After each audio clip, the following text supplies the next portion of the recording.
So as you can tell from the topic of today's panel, inoculating against the progressive virus, I was the president of my high school's Bad Analogy Club. But bear with me, progressivism is a lot like a virus, and not just because it gives us all a headache.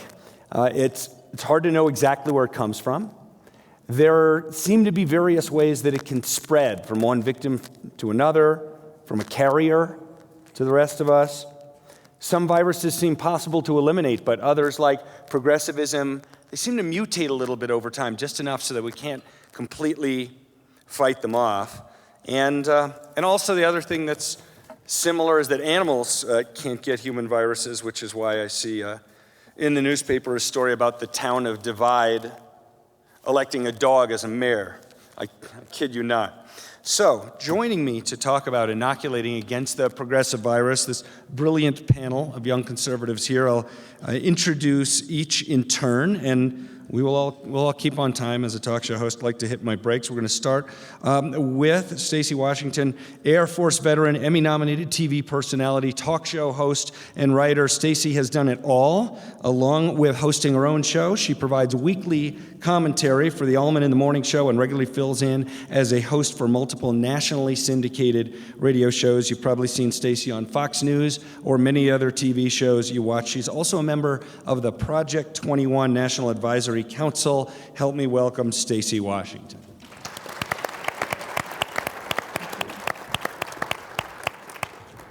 Okay, so I knew this was a big deal, but I hadn't realized until last night when I saw the 600 people sitting and listening to Mark Levin that I was going to be speaking to such a large group, so bear with me. It's so great to be with you, and I think this is a fantastic topic for us to cover going into the 2016 elections.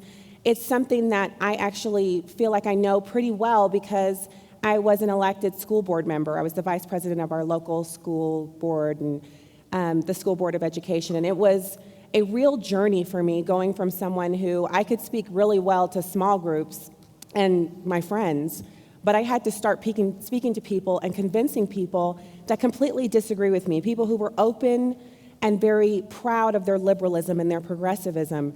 And so it's interesting because, as you mentioned, people don't inoculate or vaccinate for things that they don't know are a danger to them. So you're not going to go get vaccinations for things that don't exist, but progressivism is like that invisible virus that's constantly out there, reaching into us, changing us, and breeding failure for everything that it touches. We're talking about inner cities in America, public education, everything liberalism touches turns to dust, fails, and then they like to blame Republicans for it. So every major inner city in America is rife with crime, failed schools, mismanagement, fiscal mismanagement, and the breakdown of the black family. And this failure is compounded by the fact that money flows to success. So white flight, black flight, Hispanic flight of anybody who has a brain and 20 cents to rub together to get out of inner cities, that's what happens. And what's left behind are Democrats and their fiefdoms, and they're controlling everything, including the message because they own the media. So polling shows that minorities and immigrants are especially susceptible to the conservative message, yet we don't seem to be reaching them. So how do we get there? And I don't know where, oh, there it is. Okay, perfect. All right, so there are 5 ways to properly inoculate against the leftist agenda. It's fearless truth-telling, real relationships, parents controlling their children's educational environment, civic engagement on the local level, and prayer. And when I get to that, you're going to see how right I am about all of this stuff. I am Stacy on the right, by the way. So, too many of us are diehard conservatives, but nobody knows it. That's what I learned running for school board, knocking on doors, because leftists never, ever shy away from asking you what your political affiliation is, even if you're running for something that's nonpartisan like school board. I knocked over 1,000 doors. 40% of those doors, the liberal who opened it said, "Are you a Democrat or a Republican?" I'd say, "Oh, it's nonpartisan." I need to know where your allegiance is. Are you a Democrat or Republican? I said, "Well, I'm a conservative, but I vote with the Republicans." And half of those 40%, told me to my face they wouldn't vote for me. That's how strong liberalism is. It's like a religion for them, and they let it make their decisions in every aspect of their lives, and they don't hide that they're progressives, which, by the way, is another way of saying that I'm a socialist and I want to be a communist. Look it up if you don't believe me. So let's go from there. It's fearless truth-telling. Everyone who knows you and likes you should know that you believe the things that you believe. Don't hide it. Don't keep it to yourself. What I learned was everyone thought I was a Democrat because I'm black. When I started knocking doors and when I finally ran and lost that school board election by 457 votes and spoke at a Tea Party rally under the arch to 4,500 people about the ills of abortion and black genocide and Planned Parenthood, people were coming out of the woodwork. I heard that you're speaking about politics, and wow. These are people who, their kids spent the night at my house. I drove their kids to carpool. I taught their kids in literacy groups. I volunteered. Their kids know me. They suddenly couldn't trust me anymore because they thought, she's a Republican, a bigot. She hates herself. So I don't hate myself, but I didn't realize that they didn't know. It's because I never put signs in my yard. I phone banked for George Bush, but I never put a sign in my yard. So I realized at that point I had a decision to make, and I made it. I was going to speak out, and I did. I made sure from then on out that my stance on everything was very, very clear. The next thing is real relationships. So obviously, if you do it backwards, some of your real relationships will disintegrate into thin air, and you'll become a pariah in the black community. If you're not black, that's probably not applicable, but just know that it's true. And if that happens to you that way, it seems like it's a deterrent. But what I found is for every black friend, every dinner club buddy, every person that I spent time with before, once I became more outspoken, I now have a book club of 50 women, and we're all active, and we spend time doing activism, lobbying at the Capitol, reading nothing but conservative nonfiction books, talking about politics, texting each other, going to public meetings. Our activism and our friendship are what causes us to continue to do these things because it's more fun to go to a meeting, stand up at the podium and rip an elected official a new one, and then go out afterwards and drink some Moscato with your girls. That's how it gets done. This is probably one of the most important ones. I think they're all important, but controlling your children's education means you have to be in that room. You have to be there when they have that open meeting. You have to know what the Open Meetings Act is. It's a different name in every state, but elected officials are required to permit you to view every single document that comes through their hands that's not in closed session, meaning every time they meet with Planned Parenthood to discuss what the sexual curriculum will be in your K-12 classrooms that you pay for because you are the taxpayer, you are allowed to see those emails. They are your property because you are the taxpayer, and all of those individuals who are elected are your employees. Never let one of your employees tell you you can't read their email or you can't know what they're talking about or discussing or planning for your most valuable resource, asset, and property, which is your children. It's your money and your kids. Get control of it. So we're talking about civic engagement on the local level. I can't tell you how many people accosted me in the Walgreens. I'm in there for cough medicine. They're in there to tell me about their problems. I tell them to email me, let's sit down and have lunch. I can't tell you how many of those people never did. You have to make it your business to find a school board member, a mayor, a member of your city council, reach out to that person and have lunch with them or coffee or an email or something with that person on a regular basis, quarterly, monthly. You know your schedule. Make it happen. That's your employee. How can you manage someone if you never talk to them? How can you manage someone if they don't know your name? You should be their number one fan, their number one supporter, and their number one detractor if they ever step out of line. The Constitution is not a figment of our imagination. Your charter, your documents that control how your city is run, those aren't suggestions. That's what people decided would be the law, and they voted on it. If these people don't want to adhere to that, you sit down with them at lunch and you say, I understand that we've been communicating and you're not getting the message. I feel like you should know that me and my 50 book club friends each have $300 a pop dedicated to the campaign of your successor.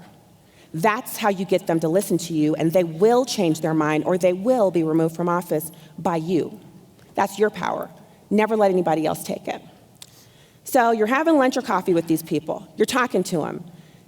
Where are the pitchforks? I mean, when we hear that they're teaching our kids about homosexual sex in kindergarten, why are we not beating those doors down? We have nothing to fear from these people. There's no backlash they can bring on you that's stronger than what you can do to them by putting them in the public and letting people know how disgusting and nasty their ideas are. You attend the meetings, you make a public comment, and don't worry about being unpopular. For every person that emails me that they want to rape me and my daughters, or I'm married to a white man, whatever that's got to do with anything, or that I need to die, or that they know where I live, or what have you. I have so many other people who thank me and say, I'm so glad that you're speaking out. I'm doing this because when I saw you doing it, I thought, wow, I can do that too. So time is my enemy. 1 minute and 16 seconds, this is unbelievable. I would hold you guys over to another segment, but this isn't a radio show. So follow up on your ideas. Your new employee is your elected official. Your relationship with them is ongoing until they are no longer your elected official. Never let this relationship get cold. Keep up with these people. Allow them to ramp up with you because they're not used to this attention. And then make sure they know you're never going away. So we got to spend the time. Our fifth weapon is prayer. When we look at the founders of this country, namely George Washington, oh my gosh, his prayers are so epic, so amazing. It amazes me that we don't just copy them down and pray them for ourselves. If we don't get a control on how much we honor the same things our founders honored, we don't get to keep what they had. The father of our nation was quiet about his Christian faith, but he was a strong Christian. He said every officer and man to live and act as becomes a Christian soldier defending the dearest rights and liberties of this country. If to please the people we offer that we ourselves disapprove, how can we afterward defend our work? Let us raise a standard to which the wise and honest can repair. This event is in the hand of God. And another one, whereas it is the duty of all nations to acknowledge the providence of Almighty God, to obey his will and to be grateful for his benefits, and humbly to implore his protection and favor. That's what makes us great in this country. Yes, it's capitalism. Yes, it's individual liberty. Yes, it's meritocracy. But it's also that we were founded on something real, rights that come from a creator, not from a man, enshrined in a constitution that protects those rights. It doesn't give them to us. That's why people are beating the door down to get in here. That's why people are killing themselves to get in here. Notice there's no line to get into Venezuela or Norway or even Switzerland, which I love. These countries that have the socialist mantra, they don't have people beating down their door to get in. So for those who want socialism here, I say, immigrate. Head to Venezuela. There's no toilet paper. There's no electricity. But go there. Get your socialist behind down there. For us, it's capitalism. It's a free republic. It's representative government. So my time is up. But I have to say, it's been a pleasure. Thank you so much.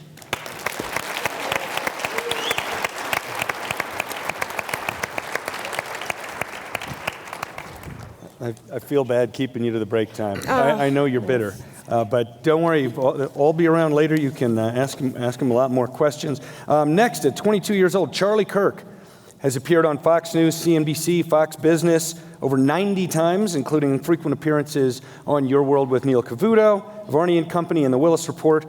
He is the founder of Turning Point USA. Charlie has grown the organization to a presence in over 800 high school and college campuses nationwide within the last 4 years. Turning Point USA is a national student movement dedicated to education, empowering, and mobilizing young people behind the principles of fiscal responsibility, free markets, and limited government. Please help me welcome Charlie Kirk.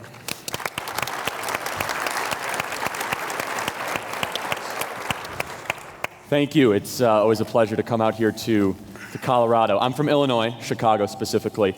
And the cool thing about Illinois, and I suggest this for all the legislators in the room, is we have term limits in Illinois. But it's 1 term in office, 1 term in jail. So it's a really good check and balance on power. We have more governors in the last 20 years that are in jail than are actually not in jail. So when we ask for our governor's cell number, we actually mean their, yeah. But anyway, I digress. It's always a pleasure to be in a state that has some respect for private property rights and economic freedom and individual liberty. But I'll say this. In 2014, when you guys unfortunately made your state, I should say, reelected Governor Hickenlooper. We elected a Republican governor in the People's Republic of Illinois, believe it or not. So there is hope for us all. If Illinois can do it, every state can do it. I'm here to talk today about college campuses and what is going on with the, let's just say, the rise of Bernie Sanders, because I get asked about that more than almost anything else. As I'm going to donor meetings, I'm meeting with fellow supporters, students, people that are out of college. They want me to explain why this 74-year-old socialist is resonating or not resonating so well with young people. A little more background on myself. As it was previously mentioned, I started and founded a national student organization, Turning Point USA, the poster in the back, Big Government Sucks. Those 3 words have been our rallying cry the last 2 years, and we've been immensely successful at getting young people to be more distrustful and question the government more, which are good trends for the younger generation. Currently, we have 77 field staffers, 54 of them full-time, covering 32 states. It's the largest conservative grassroots field operation in the country. We're registering voters, collecting data, starting chapters, training activists, encouraging students to take over the student body presidency positions. So we are on the front lines doing the clipboard and tennis shoes type of work. And so as we're on the front lines, we encounter one group more than any others. It's not the Hillary for America group. It's not the Climate Change Action Group. It's not the social justice. It's not Planned Parenthood. It is Students for Bernie. They are better organized, more energetic, and I would say more passionate in some ways than even what we encountered and witnessed with Barack Obama in 2012. Similar to 2008, very similar. 2012, the enthusiasm for Obama went down a little bit. It was still there. But I'll tell you, what we're seeing with the rise of Bernie Sanders, and this ties into the virus that is progressivism, is a direct correlation to the indoctrination complex that the left has been so successful in implementing with our young people. And so a couple comments first on how and why Bernie Sanders is being so successful. And this is just a very interesting comment that I think we must preface. So here's Hillary Clinton, who barks on stage and screams, and she's just awful. And she's a liar, and young people think she is, and she's an establishment hack. And they look at her, and they're like, that's kind of like my parents. But Bernie Sanders is kind of like that grandfather that everyone loves and just gives out stuff. And seriously, there's studies that are done that young people view grandfatherly type figures in much greater esteem than they do of people that remind them of their parents. And there's an incredible amount of data that goes to reinforce this. That would explain why Ron Paul was the pick of young people in 2008 and 2012, so on and so forth. And so here you have Hillary Clinton who's saying, well, I'm not going to promise you free college, but some sort of abbreviation that you have to work in some way. And we're going to get free college for everyone. You know, which person wins that argument, especially with young people? And we're living through one of the greatest political ironies, I think, of our time, which is you have a younger generation that so shamelessly and unapologetically enjoys the fruits of free market capitalism and yet uses those same devices and tools to organize and protest against capitalism. So what exactly do I mean by that? So I went to a Bernie Sanders, I think it was a rally, I don't know, some sort of a cesspool of Bernie Sanders people. And so you say they don't have toilet paper in Venezuela. I mean, I don't think that they utilize showers very well here, so I don't necessarily think that it would make that big of a difference if they fled to socialist countries. Is that politically correct? I don't know. Anyway, so I go to these Bernie Sanders rallies, and it's so interesting. So here it is in a nutshell. They're, Bernie, Bernie, and then they turn to their friend, hey, can you go to Starbucks and get me something, a Frappuccino double swirl with almond milk? And they take out their iPhone, like, I hate capitalism. Hey, let's take an Uber and go, somewhere. I mean, literally, the absolute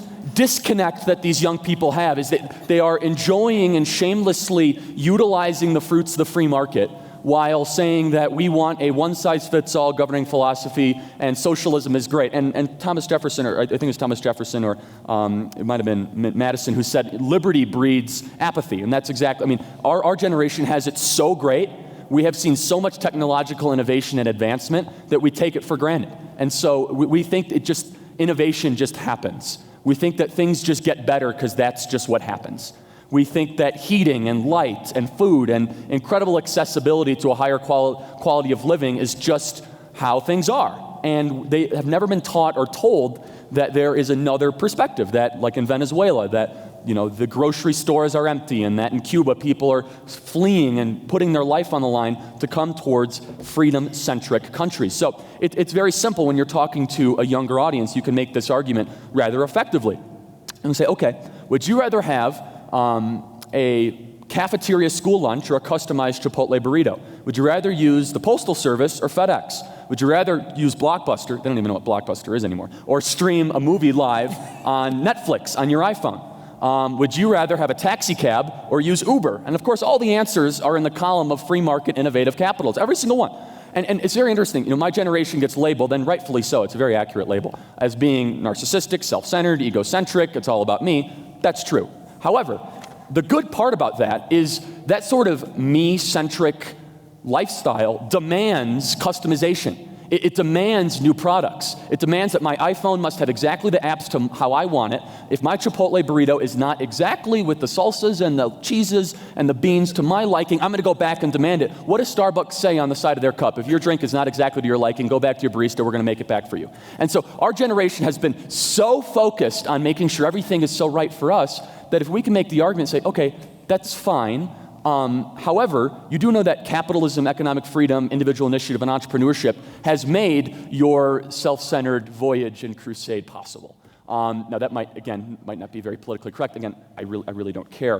When dealing with the younger generation, it is very important to point out the hypocrisy in their own crusade. And I have to be careful when I say this because I don't want to castigate all young people. We deal on college campuses all the time, and about 25% will be vocal Bernie supporters, 10 to 15% will be good, hardworking, conservative, understanding where America came from. And then there's this big hollowed out middle, and they are apathetic, they just don't care, they don't know, and they will naturally gravitate towards the cooler, more hip, socially endorsed candidate. And that's exactly what happened in 2012. Most of young people who voted for Barack Obama were steered that direction because he slow jammed the news at Jimmy Fallon. He endorsed 3 issues that they could relate to, less drug laws, same-sex marriage, pro-choice on abortion.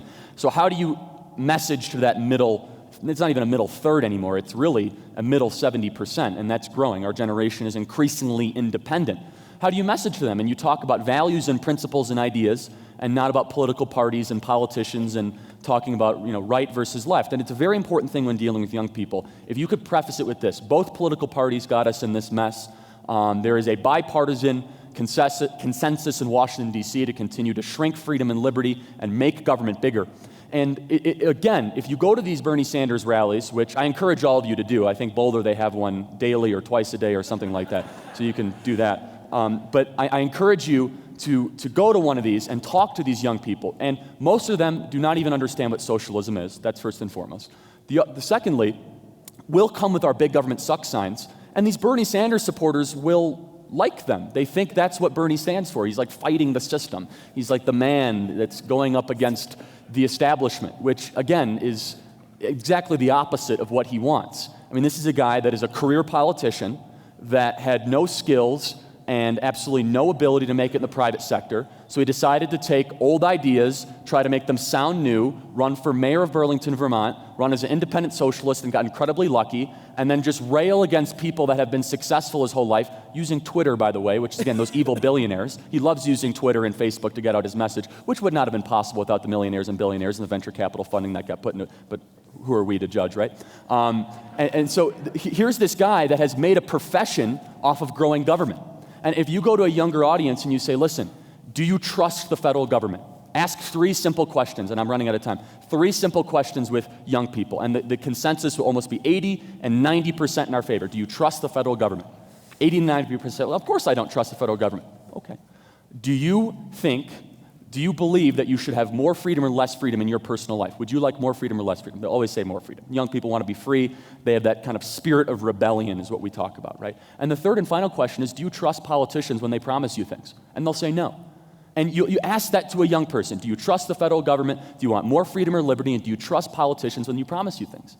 And when you ask those 3 fundamental questions, the answers are almost always towards our arena. And that is the terrain that we should fight this battle on, especially with younger people. And what we're doing every single day at Turning Point USA is we are bringing the fight to college campuses, doing the clipboard and tennis shoes type of work, doing the difficult types of organizing. And I would be remiss not to mention our alliance partners in the room, Leadership Program, the Rockies, of course, Steamboat Institute, Americans for Prosperity, Leadership Institute, and many others that have helped make our work possible. And I'll say this, college campuses are not a lost cause. There is that middle hollowed out 70%. If we go with a principled message talk about freedom and liberty and less government and ask those three-pointed questions, we can win that argument again and steer it away from this socialistic type tidal wave that has been happening and restore this country to constitutional liberty and self-governance. Thank you so much.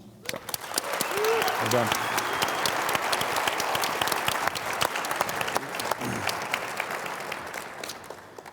It's about time for a talk show host that talks to you, not at you. And the truth is, we all want what's best for this country, and some just need to be reminded. At 23 years old, Tomi Lahren is the youngest political talk show host in history. A way to make me feel ancient, Tomi. And she ignited a firestorm with her red, white, blue, and unfiltered final thoughts following the Chattanooga terrorist attacks. Tomi went to the University of Nevada, Las Vegas, where she majored in journalism and political science. Known for her sassy sense of humor, Tomi won over the 2015 CPAC crowd with her Hillary Clinton pantsuit joke, which I need to hear, in the summer of 2015. Tomi caught the eye of Glenn Beck and is now the newest member of Glenn's Blaze family with her own one-hour self-titled show. Tomi, help me welcome Ms. Tomi Lahren.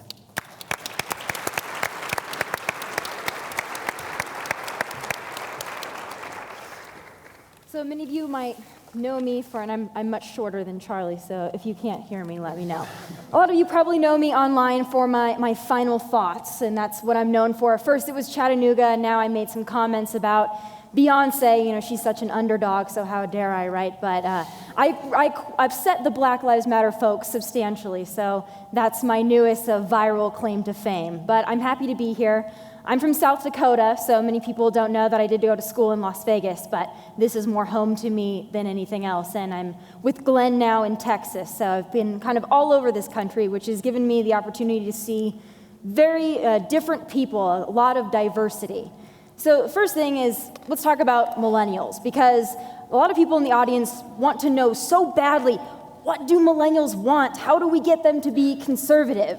So instead of me just standing up here and telling you as a 23-year-old, I would like all the millennials that are out here, if you could raise your hand to see how many are in the room, first and foremost. And if you don't know what a millennial is, between 18 and 33. So if you're between 18 and 33, so we've got a few hands. Congratulations, you're here, so that's fantastic. Probably more hands, though, if I ask how many are parents of millennials. Okay, far more, far more. So we're in the same camp here. So my question for the millennials and the parents of millennials is, what do millennials hate more than anything else in the entire world? Being told what to do. Welcome to socialism, everyone. Welcome to Obamacare. But they don't know that, because as Charlie said, they're on this bandwagon of we want more free things. And right now we've got the socialist and the liar competing over who can give millennials and minorities and women and everyone else more free things. Is that what we really want, though, is the question that I ask millennials when I sit down and talk to them. When I talk to liberals, when I talk to anyone, is that what you want? More free things? Aren't you going to be bored if you didn't work for them, if someone just hands them to you? Does that give you a sense of accomplishment at the end of the day? And most will say no. I go to work every day and I make a paycheck and I get to buy my shoes and the nice things that I own, and I appreciate that. That's what Republicans want for everyone, that sense of accomplishment. But more than anything right now, it's 2016, and this is our chance. And I say this, we can talk day in and day out about what our values are, and we're all like-minded individuals in this room. And I think we all can agree that one thing that needs to happen in 2016 is, for goodness sakes, we need to win. We don't do that anymore, and I don't want to sound like Donald Trump, because it's getting very close to Donald Trump-esque, but it's not so, but we do need to win. So we need to remind not only millennials, but everyone else, here are your options. On the left, we have the socialist and the liar. The man who would like us to be more like Denmark, and the woman who can't handle 2 email accounts because it would just burden her too much. Remind young people that. That's your choice on the left, the socialist and the liar. And then look at the right. We have Ben Carson, we had Carly Fiorina, we have Marco Rubio, we have Ted Cruz, we have, even for those that don't like him, we've got Donald Trump. We've got on the left, and I said this at CPAC, so if you're waiting for that joke, I'll give it to you, old, rich, white, And if the pantsuit fits, male too is what I said at CPAC, and that upset the liberals a little bit. So that's what you have on the left. Remind them that old rich white narrative, there you go. And then look at our side. It's beaming. Our options are so fantastic right now. And I say it's a great time to be a Republican. And if I was Debbie Wasserman Schultz, I would be terrified right now because those are her options. So our candidates are great, and I will stand here and say I would take any one of them over the socialist or the liar. And thank you. I would hope that we're all in agreement on that. But the question is, how do we do that? How do we combat a mainstream media, which is something that I've been trying to do in the last 2 years, and at 23, I think I'm making a pretty good dig at it, is changing the narrative, because they dominate it right now. They tell us what we're for. They tell us that we're anti-everyone. They tell us that we're anti-black, we're anti-poor, we're anti-women, we're anti-everything. We need to change the narrative and flip it back on them. We need to ask them, so we're pro-life and you're pro-choice, so why are you pro-choice? Why are you pro-abortion? Answer that question. Put them in the hot seat. Make them answer you. And when they call us racist and they call us bigoted because we speak out against anyone of color, automatically they label us that. Ask them, why am I a racist? Please, I would like to hear your answer. Talk to them, because you'll see them squirm, because they don't really know what to say, because they're used to the labels silencing us.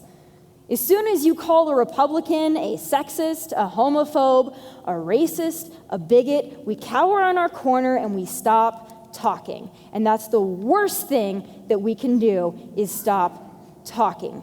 We have to explain our positions. We have to do it better. And that's what we need to do to get the millennial vote as well. Because so many people, and Charlie and I have talked about this before, so many people think that all millennials care about are the social issues, about climate change, which I call weather. We care about more than that. I mean, really, the climate change narrative is one of them we really need to combat, because so many young people say, I love the environment, so I'm for the Democrats because they're going to protect the environment. Conservative, that takes its roots in conservation. We can love the environment without regulating rain and puddles and everything else. Remind them of that. Then the liberals will control that narrative as well, because when global warming didn't work, when it started getting colder, they changed it to climate change, because that way they can never lose. If it rains, the climate changed. If the sun comes out, the climate changed. If we have an ice age, the climate changed. So yet again, they dominate the narrative. They win. We need to change that. Immigration is probably one of the biggest issues, and raise your hand if immigration might be your top issue of 2016, because I always like to take a poll. Immigration, anyone that's their primary concern. We've got a couple, and I'm surprised that there are not a lot more, because that's something that's dominating the conversation right now, and it's something that we're losing. And why is it? Because they control the narrative. They tell us that if we want secure borders, that we are intolerant. The loving left tells us that we are anti-immigrant, and they silence us. And then they say, well, all of you that want a secure border, you're the Donald Trump people. No, Republicans want a secure border, and that does not make us anti-immigrant. That makes us anti-illegal immigrant. Get the narrative right. And then I would just pose a question. I would ask them, and I do this in my final thoughts often, go up to a liberal that wants to open our borders and ask them, do you lock your doors? And really ask them, say, let's take politics aside for a second, and I want to ask a question. Do you lock your doors? And most of them will tell you, of course I lock my doors. So then you ask them, do you lock your doors because you hate everybody outside? Or do you lock your doors because you love the people inside? That's why countries have borders. That's why we need a secure border. Flip the narrative. Thank you. They dominate it. In the mainstream media, and everyone, few in this room may know that I'm a big supporter of Marco Rubio, because I think his messaging is fantastic, and I think that he can win. So thank you, I appreciate that. And if I get to talk to you guys later, like I said, all of our candidates, they're fantastic, but I do think Marco Rubio can win, which is why I put a lot of support behind him. But he's very good at messaging that, and he's very good at the narrative, and of course, Chris Christie will say he's got that 25-minute soundbite. But if the worst thing that our candidate does is repeat how bad President Obama is, I will take it, because again, on the other side, you have the socialist and the liar. Remind them of that. The narrative, though, is if nothing you get from today, remember that we need to change the narrative, we need to change the message. We need to put it back on them and make them start explaining why they're liberal, why they're socialist, why they're Democrats, because they make us apologize for it all the time. And I, for one, am tired of apologizing for being conservative, for being Christian, for being pro-military, for being pro-life. We're tired of it. And foremost, we're tired of apologizing for being Americans. Because you've got Hillary and Bernie who are in a competition of which country should the United States be more like. And then you've got those of us in this room that say, we don't want our country to be more like yours. This country is the way it is, and people are flooding over to this country because our country is the way that it is, and we want to fight to keep it that way. And they're going to call you so many names. They're going to call you racist, a bigot. They're going to call you Islamophobic. They're going to call you intolerant. But remind them of what they're looking at in the mirror, because oftentimes when they name call, it's because they're scared of their own narrative and they're scared of their own agenda, and they don't like forceful voices on the right. So we need to be those forceful voices on the right again. And if I would appreciate it if you watch my show on The Blaze, or if you don't have a chance to do that, I'm on Facebook, and I have my final thoughts every day. So a little bit more nuggets of wisdom, and we'll see how many more liberals I can tick off, because it's going to be a long year. Thank you guys so much.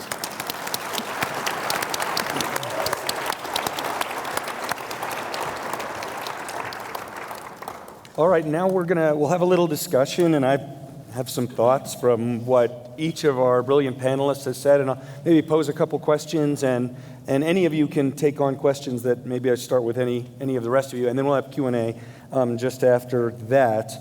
Stacy, I'd like to start with you. So a vaccine researcher, this is a true story, a vaccine researcher told me that the thing that correlates most highly with parents not vaccinating their kids is the presence of a Whole Foods in that community. I kid you not. And so it seems that in these liberal areas up near where I live in Boulder, parents don't especially mind the risk of their kids getting these illnesses. And you had mentioned in your presentation, you talked about education and parents. Can you be more specific, get a little more into the parents' role in inoculating against progressivism, and do older kids or young adults, will they actually listen to their parents, or are they only listen to their friends and peers? Well, first off, I read that same statistic about the presence of the Whole Foods back when we had the big scare. I think it was last year, early in the last year or the year before in 2014. And it's funny because we have a really fantastic, it's an enormous mega Whole Foods in our area, but I live in a part of St. Louis County that is actually pretty conservative. So it's funny because I see all the liberals and the conservatives shopping in the Whole Foods when I pop in, but I know there's a difference in the way they think about things. The only way that you can be the kind of person who would put your child's life in danger of getting polio or something horrible that we've actually eradicated in this country is if everyone else has vaccinated their children. So it's a real microcosm of the way liberals think. They want socialism in America because it's the only safe place to have a little bit of socialism. And so it's the same thing. You can't not vaccinate your children in a country where polio is rampant or some other childhood disease is harming children, because your child would get the disease. But in America, where almost all of the children are vaccinated, you don't have to worry about that. So you can skip it, and you can be a little bit high on your horse, and you can talk about vaccinations and the connection to autism, which is completely unproven. And you can look down your nose at the parents who are taking their kids to the doctor and inoculating their kids, thereby protecting your child. So I would say, yes, people listen when we talk about this, and especially our children, but you have to have a relationship with someone in order for them to value your opinion. Oftentimes, we as conservatives are in the echo chamber on Twitter or on Facebook or in places where we put out our stories and we talk about how horrible things are. And people get a little worn down with that. They want to be encouraged. And so if you have a relationship with someone, whether it's your own child, we found this with our children, as they're getting older and into their teen years and they're finding their way into these confrontations with rampant liberalism. We had a situation at camp last year where all three of our children had a child who was a self-proclaimed bisexual in their cabin. 3 separate cabins, a supposedly safe science camp where you take care of an animal all week and you're a veterinarian, and the major discussion every night in the cabin was about homosexual sex. All 3 of my children stood up to that in a very kind-hearted but firm way, because we've had these discussions, because I've been talking to them about sex since they were 5, using the correct names of our anatomical parts as human beings, because I know if I talk to them about it, they'll trust me, as opposed to hearing about it for the first time in the 3rd grade during our sex ed class and understanding that this is a topic that makes mommy uncomfortable, so I need to talk about it with a stranger. So it's relationship. It's always having that trust factor and then telling the truth and not being afraid to argue it through, leave it, come back later and address it again, only when it is a natural, it's a natural occurrence. It comes up, you can talk about it briefly, don't beat the dead horse, and then move on. I'm all about sharing stories on Facebook. I have a Facebook page. I have a blog, stacyontheright.com. I'm doing all that stuff. But in our everyday interactions, it's important to remember that people need to trust you a little bit before they take that information from you, and then you plant the seed and let it grow on its own later when you're not even around. So. Thanks. I want to follow up maybe with Charlie and Tomi, 22 and 23 years old. Let's start with Charlie, just because you're next in line. I mean, what do you think?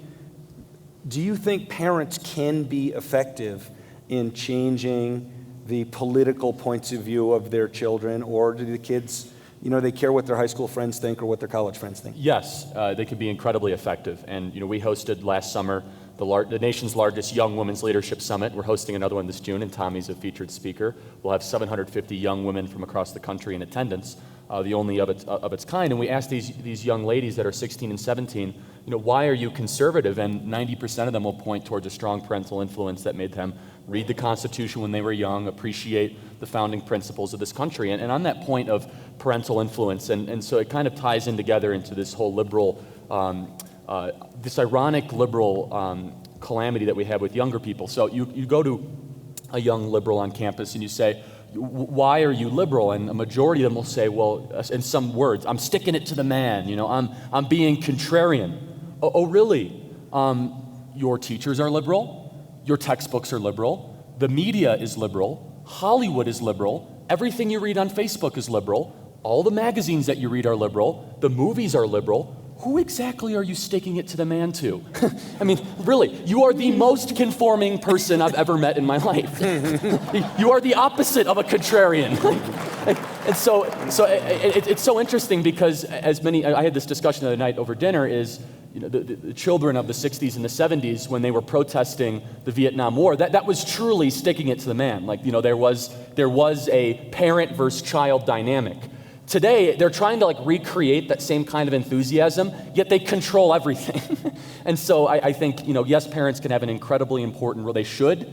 From a young age, my parents made sure I understood capitalism, entrepreneurship, constitutional principles, and if they do the job right, it happens before you hit 14, too. I mean, by the time a student, if your kid is not understanding the Constitution by they're 16, there's a 50-50 chance they'll enter a lecture hall and become indoctrinated. Wow. It's a little frightening, especially these days. It seems like so many people are using schooling as glorified babysitting and parenting rather than doing parenting themselves. Tomi, I want to ask you something maybe a little bit different. Okay. You talked about, on the Democrat side, there's the socialist and the liar. And that's, of course, true. I think, and you tell me if I'm wrong, that the liar really turns off young people a lot, but it's not at all clear that calling Bernie Sanders a socialist is a negative to the people that we're talking about. How do you think about that, and how do you change? I mean, polls have shown, I remember there was a poll in Iowa, more of the Democrats identified as socialist than capitalist. How do you deal with that? Well, not only that, is I've actually seen surveys of young people on college campuses, which you always have to be a little skeptical of because who are they asking? Of course, we know that college campuses, you are familiar with that as well. Some people that are active, that might not be the voice of the college campus, but they ask them, what is more of an insult to you, socialist or capitalist? And overwhelmingly, they said capitalist was more of an insult than socialist. It's because they don't understand it. I say when people support socialism or Bernie Sanders, I think they fall into two camps. And this isn't just young people, this is all people. Either they're well-meaning morons that don't understand socialism, or they just really can't stomach Hillary, which I can't blame them for that. But it's true, they don't understand what socialism is. They think that it's this mechanism where everyone is just equal and we all are able to thrive and there's not rich people and poor people. But you need to remind them what socialism is if everyone can't get rich, let's all get equally poor is what it is. And I like to give them analogies because I think that resonates best, and I said this in my final thoughts the other day. If you want to explain socialism to young people in K through 12 on up until their senior year of college and beyond, ask them, have you ever worked on a group project? And many of them will say, of course they did. So you say, okay, so did everyone in that group pull their weight? Of course they didn't. So if you're the one that worked hard, you don't like group projects. If you're the one that skated by, you love group projects. There's socialism for you. Not everyone pulls their weight. So which kid in the class are you? Because if you're the hard worker, socialism isn't going to work out for you too well.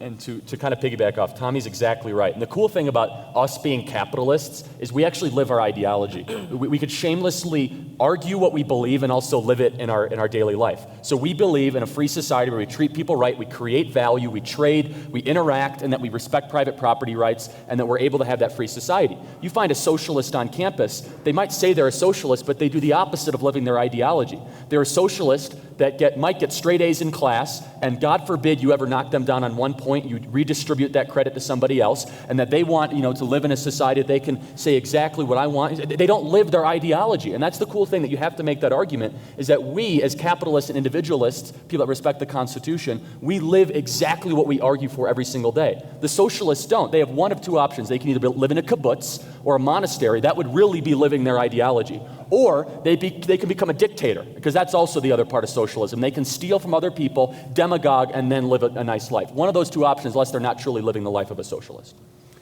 So each of you is fighting for liberty, conservatism, however you want to word it, in slightly different ways.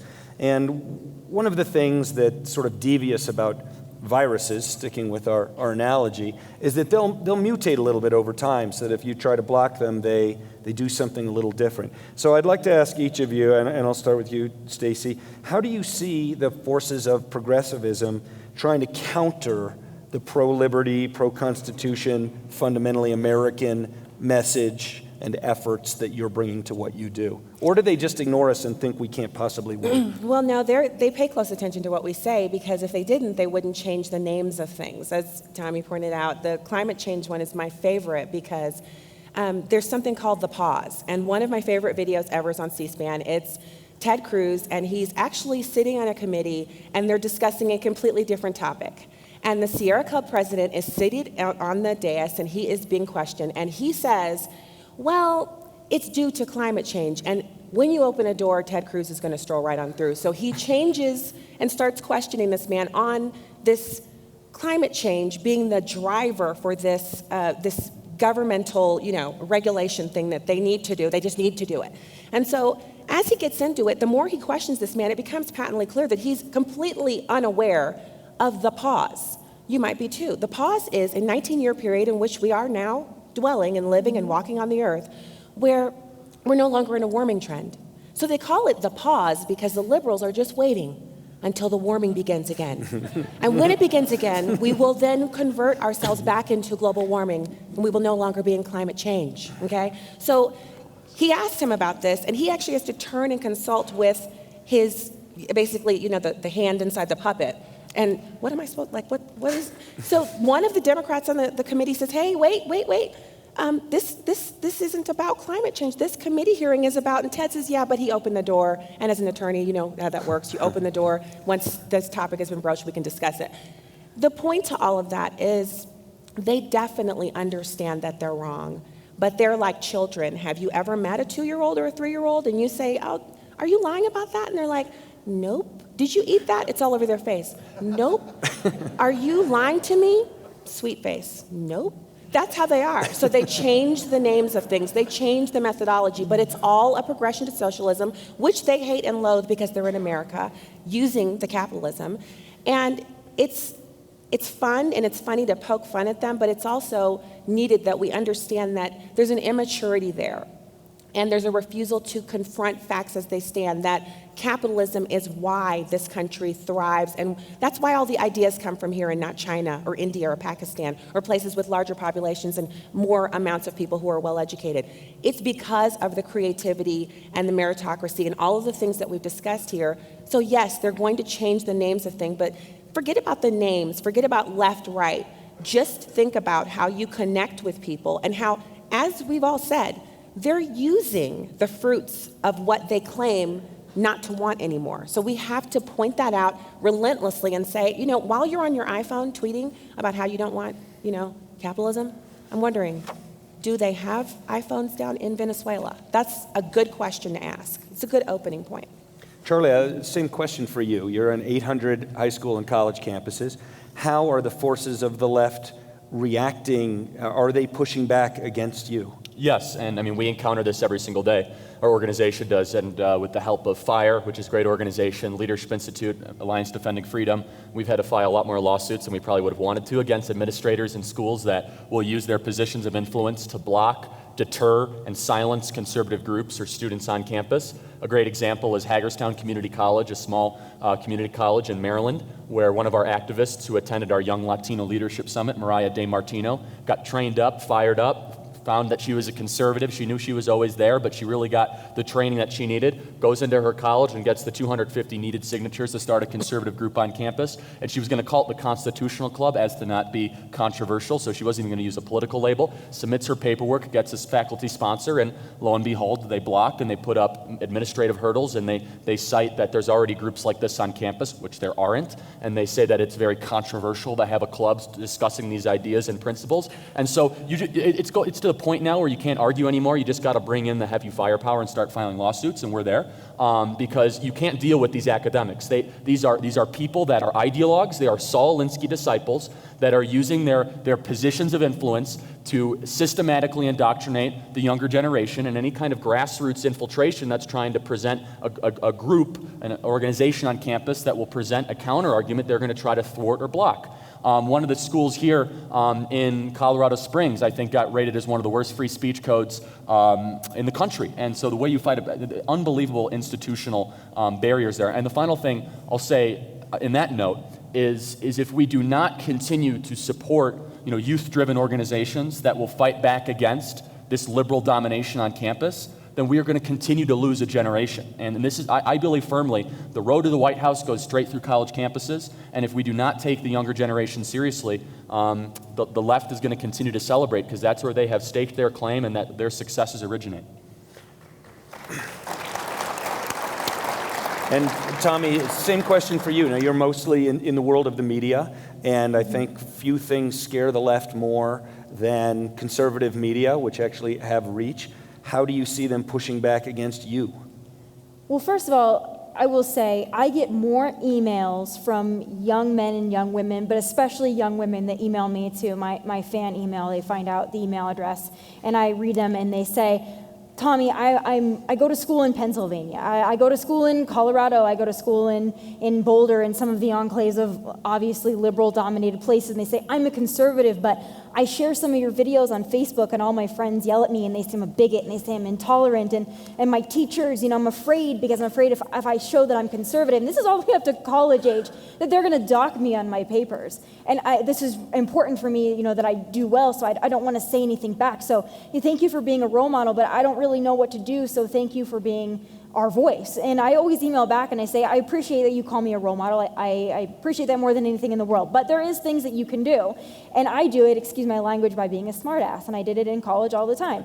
When a professor tells you that, the rich are too rich and the poor are too poor, then you say, Professor, how much are you making to teach this class on Tuesdays and Thursdays for 5 minutes and have your teaching assistant do the rest of it? How much do you make doing this?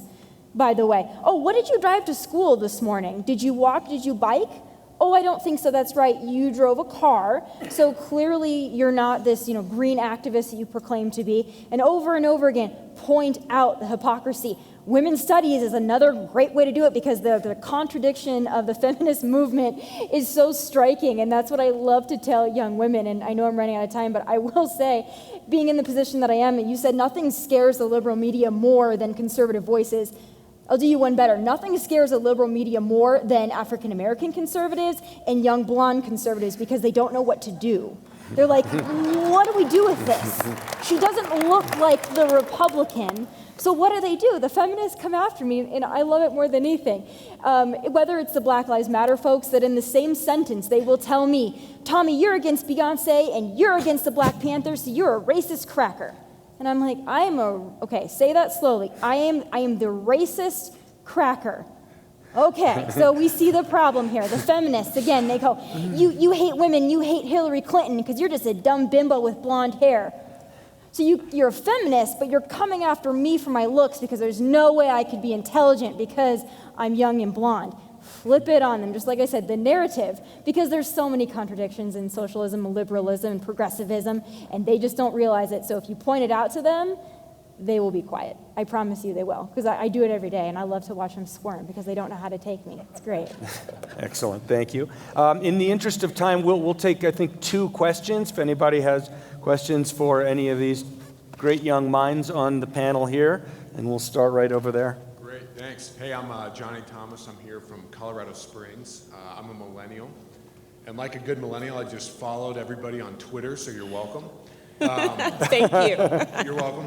So I'm curious, as a young person, the biggest thing that I see, you talked about how a lot of the younger demographic, they're very apolitical, they just don't care. And then I think beyond that, there's a lot of the younger demographic where they're single issue voters. They have a single issue that kind of drives forward their thought process. So what are some of the best issues that we can take forward to young people and say, hey, yeah, I understand you may not care about certain things, or maybe there's one issue that is particularly pertaining to you, but what are some of the biggest issues that we can take forward and really drive forward the conservative message specifically to the millennial movement?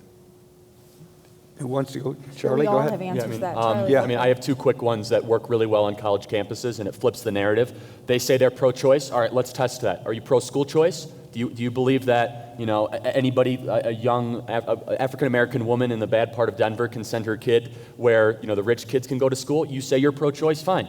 Are you pro-choice that I can choose what transportation options I want? Uber versus taxi cabs. The Democrats stand in solidarity of special interests and trade unions and against choice and against economic progress. So use things that matter to them. Ride sharing and Uber issues are incredibly important. If Republicans talked about nothing else except ride sharing and cost of college and talking about what a scam higher education has become, we would win the election. If we just talk about those 2 issues with millennials, that's it. Those 2 issues affect them every single day. And that's my opinion on it. Tommy, see if you can do that in 30 seconds. I mean, we are aligned very similarly on that. Again, we talk about it all the time. It's changing the narrative, but I think that you'll find that most millennials are single issue voters, but they actually care about a lot more than those single issues. They just don't know how they're connected. They don't know how they're interrelated. They don't know how energy and fracking relates to their gas prices, and they don't understand how what's going on in the Middle East affects them here at home until things like San Bernardino happen, and then they take a little bit more note. So it's getting people involved, getting them excited. That's what I try to do. I think we need younger voices like the 3 of us and in different voices to get the message across, because although I love the Sean Hannity's, the Bill O'Reillys, and the Glenn Becks of the world, younger people flock to younger voices because they feel, like I said, they feel like they're being talked to and not talked at. So we can expand their single issues to a lot more issues if we just have our messaging correct. I just say ask how it's going to be paid for. If you look it up, all of the things that Bernie Sanders is proposing are, it's such an astronomical amount of money. It's difficult to really comprehend when we're living everyday lives and dealing in tens and hundreds of thousands of dollars, and he's dealing in tens and hundreds of trillions of dollars to fund the things that he says he wants to do. So I love to just ask, how do we pay for all of the free things that he plans to provide to us? Usually there's no answer because they can't even fathom how you take the same failed educational model that is now K through 12 public education in America and extend it to university education and expect to have a better outcome than what we have right now. So, Fearless leader, do we have time for one more? One more question. I think I may see Randy over there. Randy Corcoran, LPR 2012 from Denver. This was triggered by, I forgot, Joe Wilson relinquished the mic, but only if I suggested that instead of climate change, we should suggest that it's climate diversity. Maybe that'll bring out a point. This was triggered primarily by Tommy's support of Marco Rubio. You asked the question about how many people consider immigration very important. I didn't raise my hand because national security was kind of on my mind after Pete Hoekstra. But the 2 are so closely tied. Given Marco Rubio's support of the Gang of 8 bill and his kind of rejection of the ICE agents who met with him at that time and tried to get some changes in the bill, and your stance on immigration being one of the primary concerns, how can I understand your support of Marco Rubio better, because I'm having a real hard time. Sure. And I get that often, and I think he's having a hard time answering that question as well. I will say this. Again, this is twofold. One, I will say this very briefly. I want to win. I understand that this is a country that elected Barack Obama twice. So I understand the demographics of this country, and I understand how people vote. The best way to beat someone like Bernie Sanders or Hillary Clinton is to go up against old, rich, and white and put up young, Latino, humble beginnings. That's the way that we win, because that's the way that we expand the demographics. So I want to win. That's first and foremost, because nothing matters. If Hillary wins, nothing that we want will be accomplished. Nothing. So we have to pick our battles. I think that Republicans so often, we cling to the things that are so important to us, which we should, but we also have to look at the long game, because the Democrats do. Second, when we talk about the Gang of Eight, the reason I still support Marco Rubio, even though I'm not an amnesty supporter, is that he tried something. It didn't work. He knew it didn't work, but he tried something. Because for too long, we've got people on our side, our politicians, sitting back and mumbling and grumbling about the problem. And what happens when we do that? We get executive actions via President Barack Obama, and we don't get anything that we want. So at least he's trying something. We forget that we have to be palatable to the rest of the country as well. That doesn't mean compromising our values, but it means being palatable, because we can't win if half the country doesn't support us. And if we sit there and moan and groan about our problems, and we can't get the moderates, we can't get the independents, we can't get those that might come onto our side. So to me, winning is the most important thing right now, because I do not want a President Hillary. But Tommy, if he had one, if your last Randy, comment, if Randy, he you'll had have one, to. we Randy, might- we're out of time, we Randy, might but not you have can have the been- debate. You can have the debate in You private. got it, Russ. Thank We're you. out of, Stacy Washington, Charlie Kirk, Tomi Lahren, help me thank all of them for being here.